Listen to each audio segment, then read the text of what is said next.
Hello friends, how are you doing today? I hope you're doing well. Our lesson today is about the text shadow.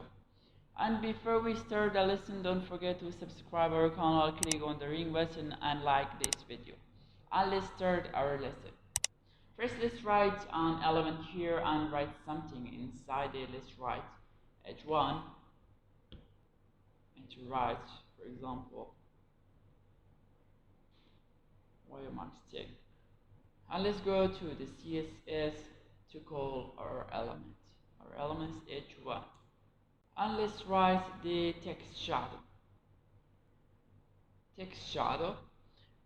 Text shadow requires us four things: the horizontal shadow, the vertical shadow, the blur of the shadow, and the color of the shadow. The first one, let's write the horizontal shadow. And the horizontal shadow, vertical shadow, and the blur of the shadow, we will determine it by the numbers. And the color, you will choose a color among all of the colors. And let's write the horizontal shadow, for example, 10 pixels. And the vertical shadow, 10 pixels. And then the blur of the shadow, let's make it 4 pixels. And then the color of the shadow, let's choose the red.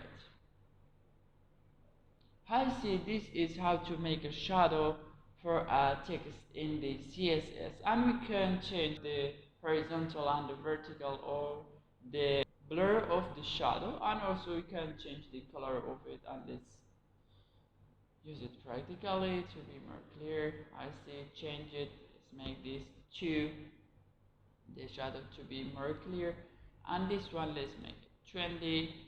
This is 15.